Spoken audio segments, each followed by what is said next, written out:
Hey, we figured out why you suck at shooting. It's because you're just standing still and looking at one target. So let's work on some target acquisition, some acuity, and some quick draw and see if you get better.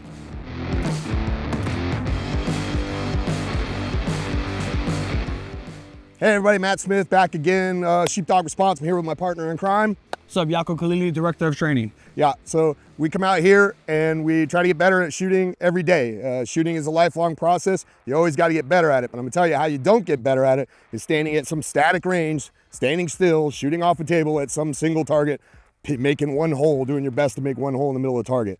You need to be dynamic, and to do that, you got to add stress, what we call stress inoculation. You won't get better at defensive shooting unless you add stress into the mix. And now we're gonna do something we call a stress shoot. It's one of many types of stress shoots. And this one, it's about target acquisition. So there are different targets behind us with different shapes and numbers and items on them that you have to identify. I like to call this as a rule, I call it compute and produce, which means I'm gonna give you something, you have to compute a solution and then produce the answer. And so that's what really makes a good defensive shooter. It's not somebody who just stands still and shoots one spot over and over again. That's easy. Anybody can do that. A chimpanzee can do that.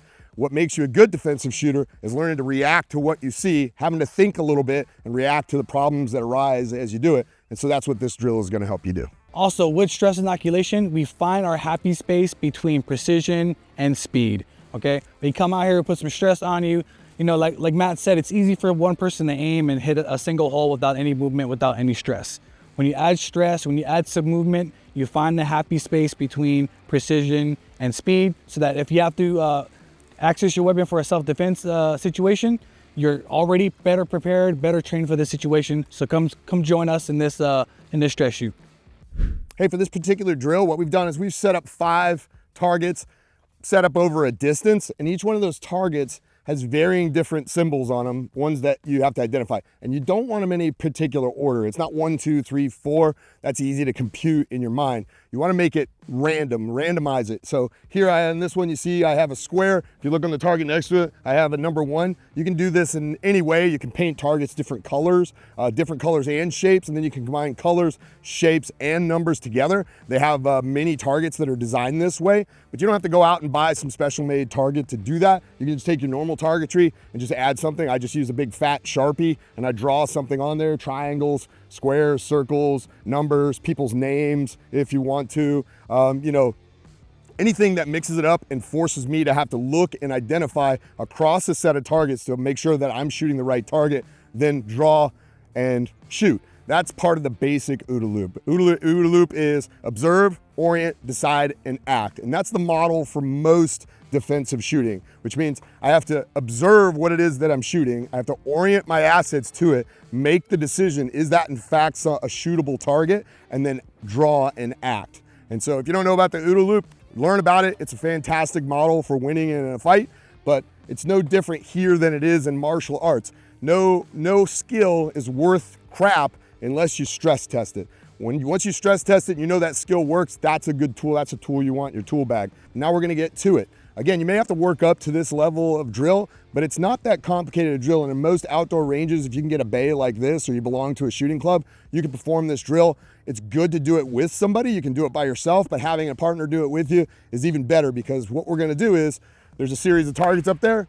They're in no particular order. I'm gonna call them out and Iako's gonna engage each one of them with 2 shots. When I call it out, he'll engage with 2 shots. As soon as he makes his 2 shots on that target, I'm not gonna even give him time to evaluate those shots, because as soon as that second shot's off, I'm calling out that next target because I want to keep his brain moving. The idea is to keep him thinking and looking for the next threat. That's the point of this drill. It's a little bit about target acquisition, a little bit about accuracy, but about keeping your eyes moving. All right, so we're gonna get Iako online. I'm gonna let him get check, make sure he's loaded, and then we'll start the drill. I'll start calling out numbers and shapes, and we'll run through a couple for you. Eyes and ears, everyone. Shooter ready? Ready. Stand by. 3 is your target. Square is your target. Triangle is your target. 5 is your target. 3 is your target. So if you're a beginner and you're starting out on this drill, Don't worry about going really fast at first. Work on accuracy. Once you're making accurate shots, let speed come naturally. Because if you outpace yourself and you're making poor shots, I never advocate that. What I want you to do is make good shots and get to the point where you can find the envelope where does your reaction and your accuracy meet in space. That's what we're trying to do, is connect that diagram so that you understand, hey, where do I shoot fast and accurate? And then you can start to build from there. We have to find that point first, right? You can't advance until you have a baseline, and that's what it's about. So if you're just starting out, figure out your baseline by shooting slower and more accurate. Once you develop the accuracy and the acuity in this, then you can start building up speed by more and more repetition. Square and one, square and one. Star and three, star and three. The drill you just saw was kind of a stress shoot, target acquisition, and then taking multiple shots. The important thing to remember is that I need to complete my OODA loop faster than the person who's trying to shoot me. So what do I need to do? I need to get all of my fundamentals done. I need to make sure I have a good, steady shooting platform. I establish good grip, a good side picture, side alignment.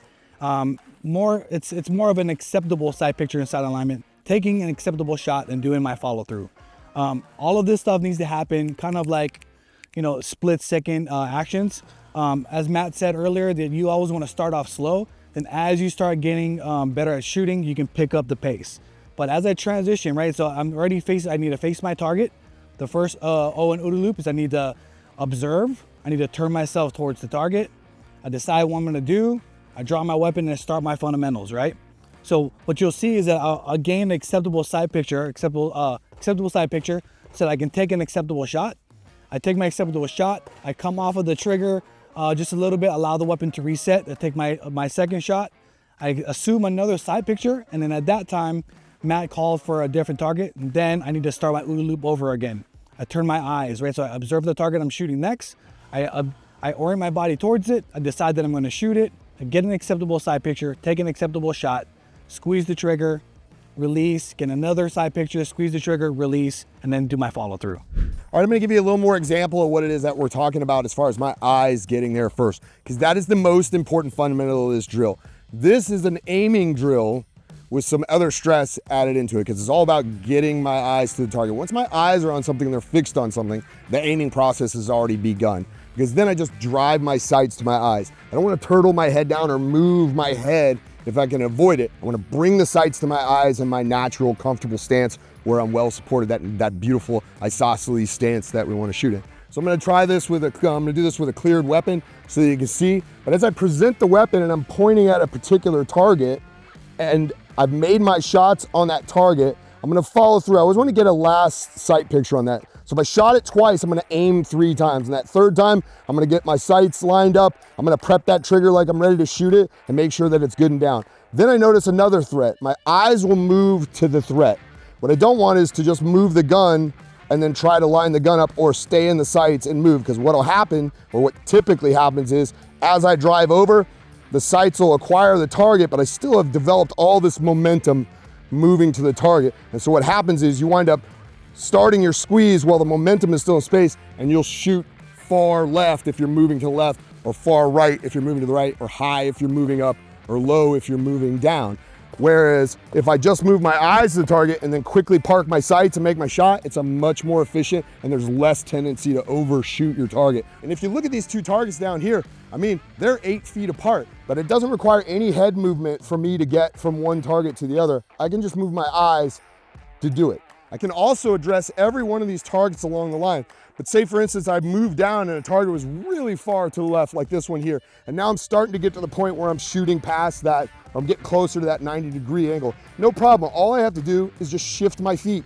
That way that's an efficient movement to give me the extra movement that I need to do. If I wind up acquiring a target down here, no problem. I just shift my feet towards it and then bring the weapon towards it. When do the eyes move to the next target? That's the big question. It's right after I've followed through after my shot on the first target. So I'm taking 2 shots, I'm gonna shoot, prep to shoot again. When the sights settle, I'm gonna shoot a second time, prep to shoot again, and when the sights settle and I've determined that target is down, now I can move my head to the next target, my eyes, my head, bring the sights into alignment and start engaging a second target. That can happen right after I've determined that I'm prepped and ready to go.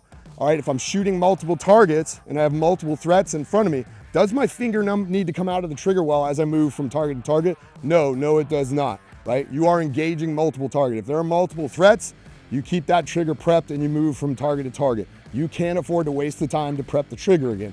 Once you determine there are no more viable targets and all your targets are down, that's when that trigger finger comes off that trigger, goes straight along the lower receiver of the weapon, and then you can check your surroundings to make sure that there's no other threats before you holster the weapon. That's an important part of follow through, as Iako described. Hey, so in conclusion, this is a great drill for increasing your ability to be a good defensive shooter. Remember, don't just shoot statically, shoot dynamically where you can do it safely. Have a buddy with you as a safety. It's a great idea. Also, it's very difficult for me to evaluate my skills. It's better to have a second set of eyes because Iako will be honest with me and I'll be honest with him. I'm saying, hey, you may not see it, but you're doing this thing. And so having a second set of eyes, evaluate your performance or shoot video for you so you can go back and look at that performance, that's a great way to get good at shooting. If you want to increase the difficulty of this, no problem. Add colors, different shapes, or put solutions on the target and give somebody a math problem that they have to figure out. So they have to calculate which target is that they're shooting, all right? And watch the smoke start pouring out their ears, right? They calculate the target, and once they figure it out, they put rounds on target. Another way to do it is if you have steel, you can just number steel too, the same way. Like we have a Texas Star over here that's numbered with different numbers, and you can have people, you're just calling out a number so they don't get to pick the order they shoot it in. You're forcing them to kind of shoot in the order that you want them to. So try different variations. One of my favorite variations of this is something called the rabbit, where I just put a backer up, no target on it. I draw and make a shot, and then the person next to me has a draw and try and make a shot where we're right where I make a shot. And we just going back and forth shooting. It's fun to do with a buddy, and it keeps you looking for where the next hole is on the target. Until there's so many holes in the target, you can't keep track anymore, and then you just change targets, take a break, reload, have some water, and then have a good time at the range. You can have a good time at the range and get good at shooting. If you like this drill, come do it with us. We do this drill at our Protector 1 course. We start off on the basics, but by the end, they're doing multiple target acquisitions from behind cover, on steel, into dynamic positions. We do all that in our Protector 1 course. When you leave that Protector 1 course, I promise you're gonna be a better shooter and a better fighter. It's a fantastic course. Me and Iako love it. We try to be at every one that we can be at. We love teaching it. We love fighting. We love shooting. So we're out there. Come love fighting and shooting with us at one of our Protector 1 courses here at Sheepdog Response. If you like this video or you got comments, you hate what I said, if you don't like Iako's beard, you can take it up with him, but leave it in the comments. Leave something in the comments if we missed it. Add it in there. We'll make more videos like this if you want to see them. Check us out at sheepdogresponse.com and our YouTube channel is Sheepdog Response. 5 triangle, 5 triangle.